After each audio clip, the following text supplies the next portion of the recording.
मौत से नहीं डरना साहब,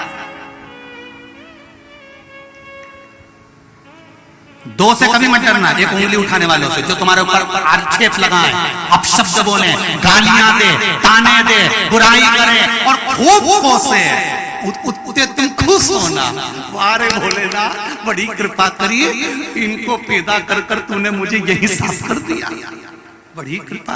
एक उंगली उठाने वालों पर, ताने देने वालों पर, गाली देने वालों पर कभी भगवान से कहना बड़ी कृपा करी, तो दुखी होना ही नहीं किस बात के। और मृत्यु से भी नहीं डरना, ना तो उंगली उठाने वालों पे डरना, अपक्षेप लगाने वालों से डरना, अपशब्द वालों से नहीं डरना, और दूसरा मृत्यु से भी नहीं डरना। मौत तो निश्चित है, 7 तालों में बंद हो जाओ तो भी आएगी, नहीं होगे तो भी आएगी, वो तो आना तो निश्चित।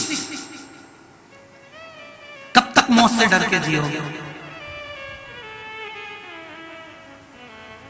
मैं तो मौसम्बी का जूस नहीं पीती, मेरे को सर्दी हो जाती है, और दूसरे का खून पी जाता है।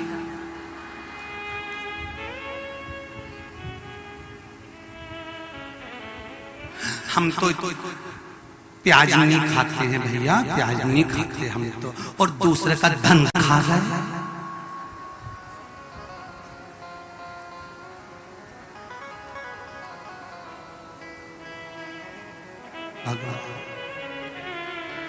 इसीलिए सियोर वाला महाराज बहुत बुरा लोगों के लिए, जब देखो जब लोग, क्योंकि कथा कथा है, उसको समझो, अपनी जिंदगी में उतारो, अपने जीवन में उतारो।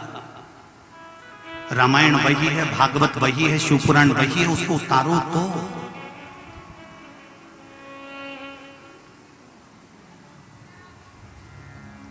थोड़ा समारने का एक आनंद प्रवर का समार।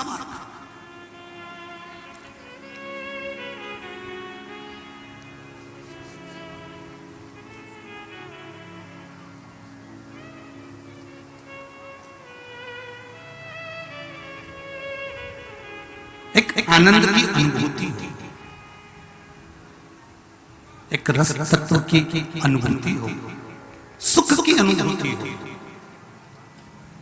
महाराज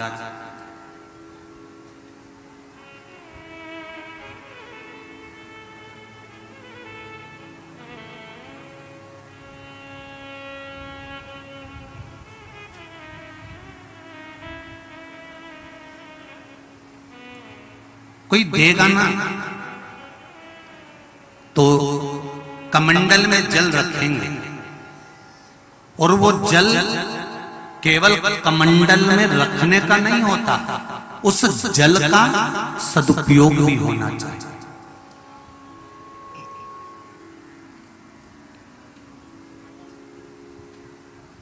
पहली नदी कौन सी प्रकट हुई है? जम के बोलो, यमुना। दूसरी नदी गंगा। तीसरी नदी प्रकट होने वाली है कमंडल में मैं जल रखूंगा, पर जन हित के लिए रखूंगा, संपूर्ण विश्व कल्याण के लिए।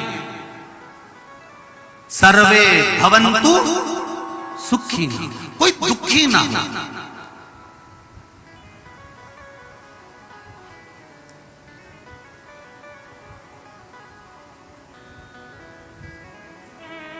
आज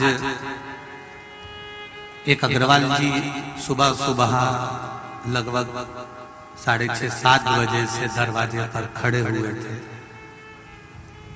श्री जगदीश प्रसाद जी मित्तल, श्री उमेश कुमार जी मित्तल, श्री अनूप कुमार जी मित्तल,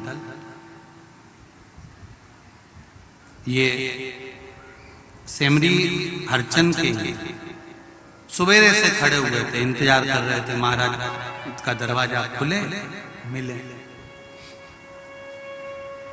सुबह आशीष बाहर गए तो उन्होंने कहा मैं गुरुजी से बात करना है। हमने कहा क्या बात करना है? बुलाओ। ठाकुर सेवा करी, बाबा का मंत्र जाप किया, बाहर आके बैठे तो मित्तल साहब कह रहे थे गुरुजी इस पूरे क्षेत्र में गौओं की बड़ी विचित्र दशा, इसलिए मन है कि यहाँ क्षेत्र में कहीं गौशाला का निर्माण हो।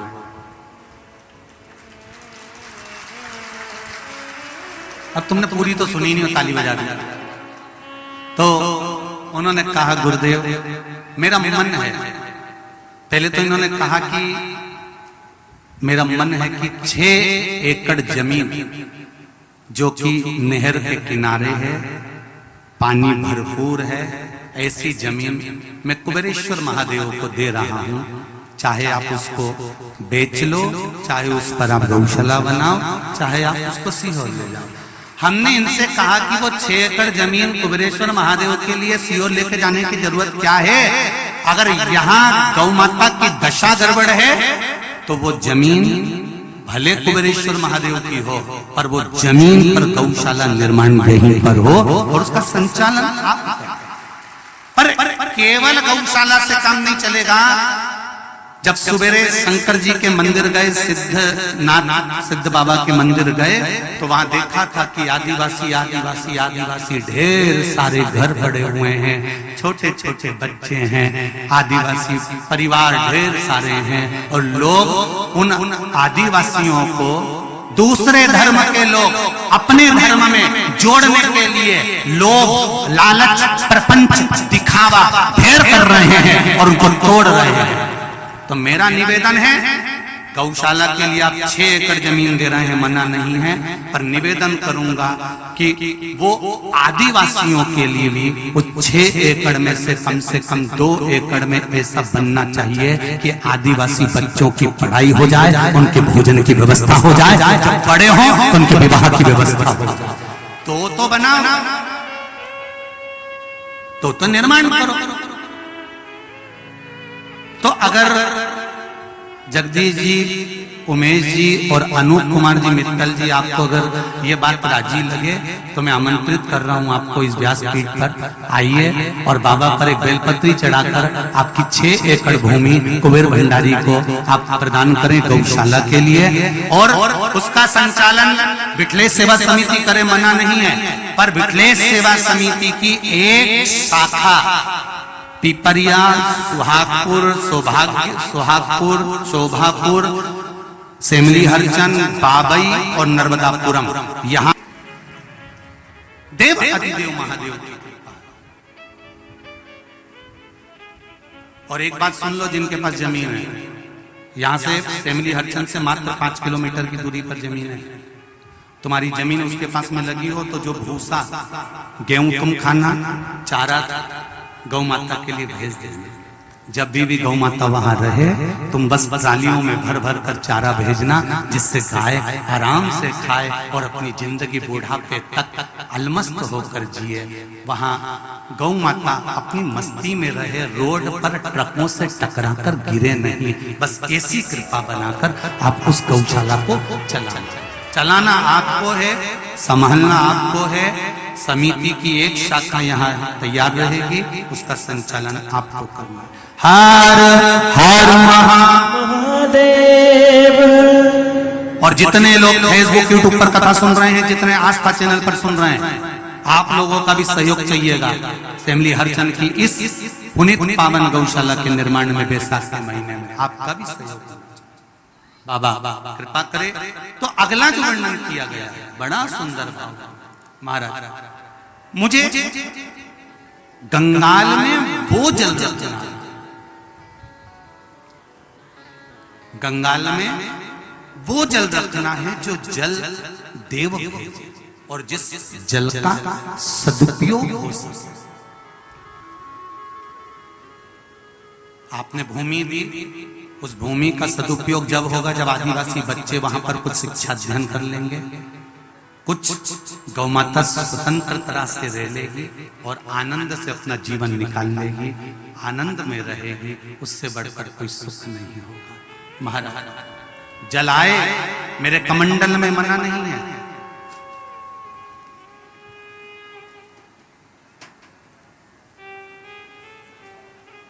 और जितने आस्था पर सुन रहे हैं, जितने फेसबुक यूट्यूब पर सुन रहे हैं कथा, जितने सेमली हरचंद में सुन रहे हैं, सबसे निवेदन है, ये गौशाला कोई साधारण जगह पर नहीं है, सिद्धनाथ भोलेनाथ मंदिर है जहां पर पताल में से गंगा बाहर निकलती रहती है 24 घंटे। उस पताल गंगा के पास मात्र 1.5 किलोमीटर की दूरी पर यह सुंदर गौशाला का निर्माण हुआ। और जितने लोग हैं दर्शन करने के लिए कभी जब बन जाए तब एक बार जरूर आइए, जरूर देव देव महादेव शिव कथा कर ओघड़ दानी भगवान शंकर का पावन चरित्र। कमंडल खाली था, भगवान शंकर तप साधना में लगे और जैसे देवाधिदेव महादेव तप साधना में लगे शंकर भगवान के शरीर से पसीना बह निकला। उस पसीने ने स्त्री का रूप ले लिया जिसको माता पार्वती ने सरिता कह दिया। क्या नाम हुआ इसका? जम के बोलो जरा। सरिता।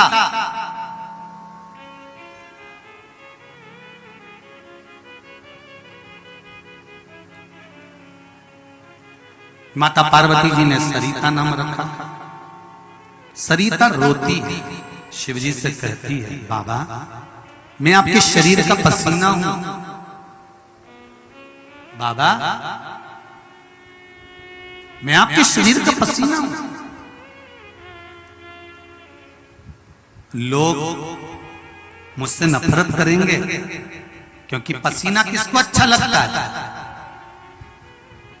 थोड़ा सा शरीर में पसीना आए तो लोगों को बुरा लगता है, रुमाल उठाया पोंछ लेते, घर जाकर मुंह धो लेते हैं। शरीर का पसीना किसको अच्छा लगेगा?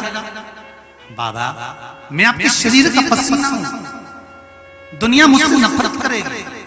शंकर भगवान कहते हैं तुम चिंता मत करो सरिता, तुम जाओ और ब्रह्मा जी के कमंडल में जाकर बैठ जाओ।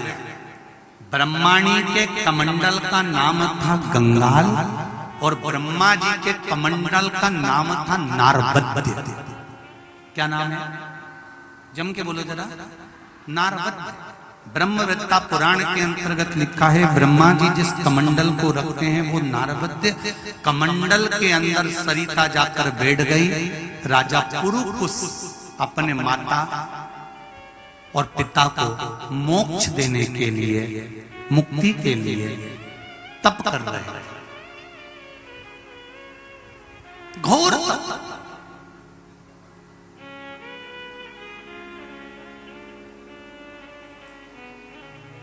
राजा पुरुकुस ने तप करना प्रारंभ करा। नर्मदा पुराण कह रही है राजा पुरुकुस से तप करना प्रारंभ करता, घोर तप करता, शिव की आराधना में लगे हुए। शिव की आराधना।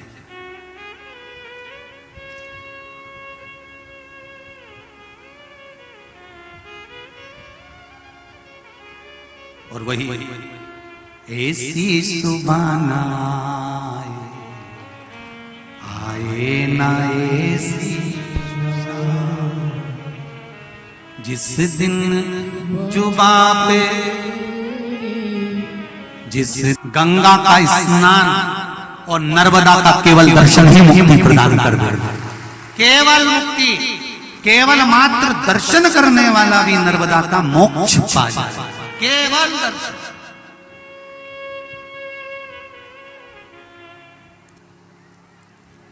सुन लो नर्मदापुरम वासियों और जो नर्मदा जी के तट पर रहते हैं, आपको इस व्यासपीठ के आपको चरणों को कोटि कोटि नमन है कि नर्मदा का रोज दर्शन आप करते हैं। प्रतिदिन मां नर्मदा की गोद में खेलते हैं, प्रतिदिन मां नर्मदा का सुंदर दुग्ध पान, जल पान आप करते हैं। मां नर्मदा जी के आंचल में पलकर बड़े होते हैं और मां नर्मदा की गोद में रहते हैं।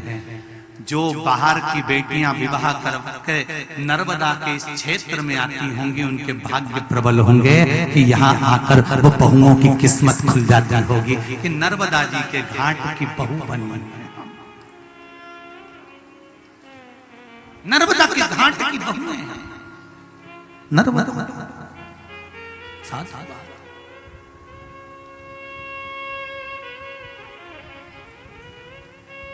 जितने नर्मदापुरम वाले हैं, नर्मदा के घाट पर रहने वाले हो ना, तुम अपनी नजर उतरवा लिया करो हर आठ में। कोई नजर न लगा दे तुमको।